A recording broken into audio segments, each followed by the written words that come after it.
Welcome to Boston. Thank you. Appreciate it. What? It's the afternoon. Like, why Boston? And what does this opportunity mean to you? Obviously, beyond the history that this franchise has, I think Boston.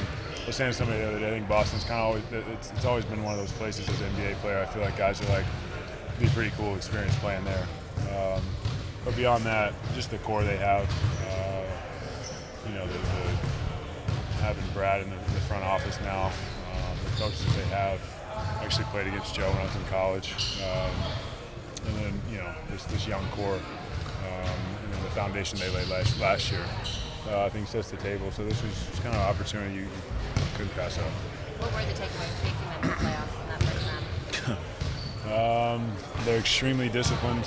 I thought we played the Celtics first round 2 years ago. They were banged up, but they took a big step as far as maturation and just how seriously they took the game. Not that they didn't before, but to be a really good team, which they are and they were last year, you have to take some big steps, and they took those steps where it didn't really seem like they cared how they got it done. They just got it done, and they were willing to outplay you, out-hustle you. And when a team with this much talent has that mentality, that's what makes them tough. When did the Celtics first reach out to you? Was this something that's kind of potential option all summer, or did it kind of come about more recently? I think it came about more recently.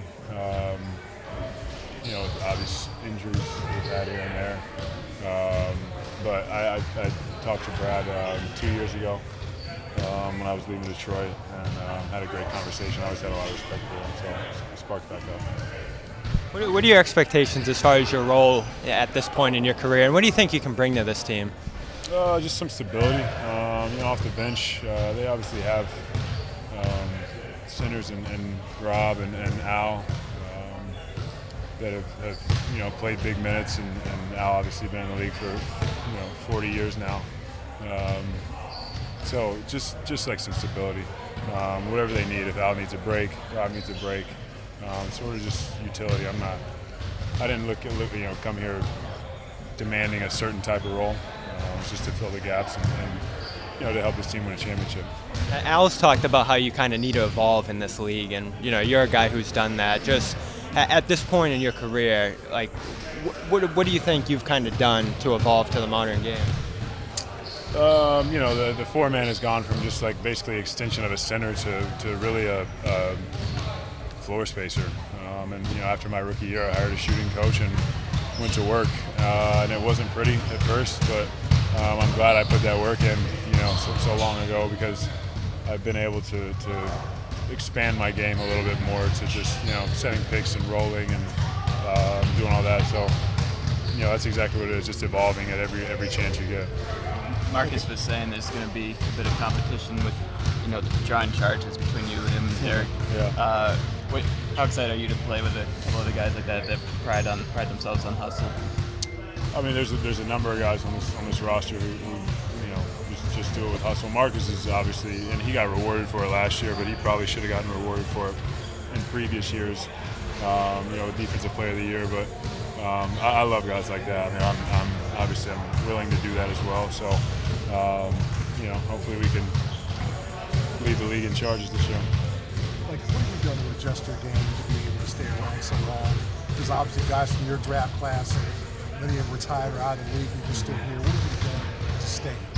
Well, I mean, part of that is sort of expanding the game a little bit. Like I said, after my rookie year, I made it a priority to work on my shot. So that's one thing. But just using your brain, I think, and playing a little bit more cerebrally. I don't even know if that's a word. So that's really it. I mean, and also I think in this league, you sort of have to have a good amount of self-awareness. When your talent level and your level of humility and self-awareness align, then I think you can sort of maximize your time in the league.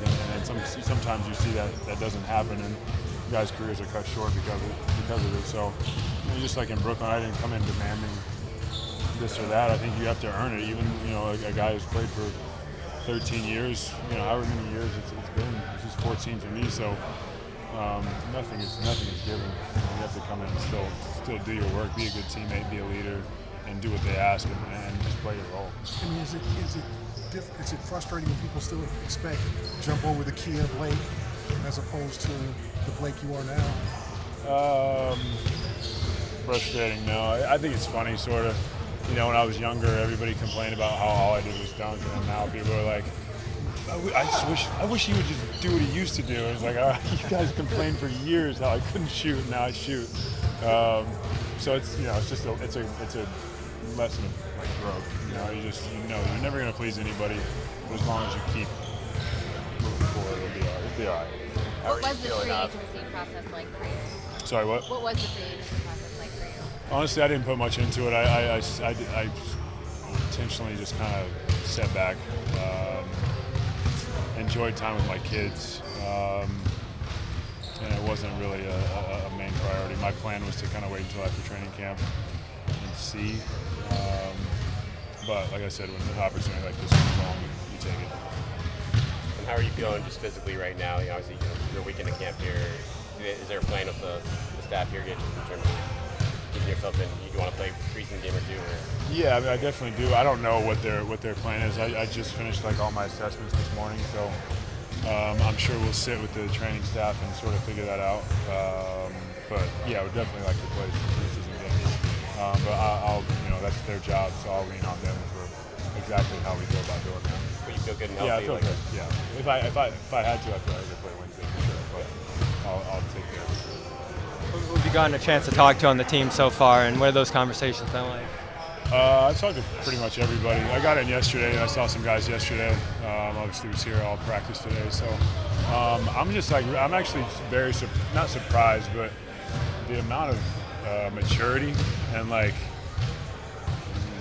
welcomingness. Again, I don't know if that's a word, but they're very. It's like it's a different atmosphere than I was sort of used to, in a good way, where they just are like. They're very welcoming, and you know, everybody 1 through 15 or however many guys are here in practice today was focused, very encouraging, helpful, and you know, you kind of take that for granted because it's not always the case everywhere you go. How much did you weigh opportunity for a significant role in your decision? Opportunity versus what? For a significant role. Oh, for a significant role. I mean, I think that's part of just understanding who you are and where you are in your career. I mean, I think there's an opportunity here, and the biggest thing for me, like, is playing meaningful basketball and playing basketball in the playoffs, and also being a part of a good group. And I think that this place checks off those lists. With Rob out, are you ready for a heavier role right out of the gates? I'll be ready for whatever role they need me for. But yeah, obviously right now, with him, when he comes back, and he's just, you know, kid's a monster, and he's the anchor of their team, defensively especially. So whatever role I'm needed for now, whatever role I'm needed for later, I'll be ready. And then what's your initial impression of Joe as a head coach? Very, very ready. Like, I'd never really had a chance to spend a lot of time around him, but I mean, just the way his approach to the game and the way he speaks to the guys, you can tell he's been a coach and been an assistant or whatever here and there for a while, just because you talk to certain guys and you're like, that's a coach, and that's kind of what he is. What do you remember about him in college? All I remember is we played him when he was at West Virginia, and we beat them in double overtime, and he had maybe 5 points. Have you told him that? Have you remembered? Oh yeah, first thing I told him, double overtime win. Thank you, boys. Thanks, guys. Appreciate it. Nice to meet you guys.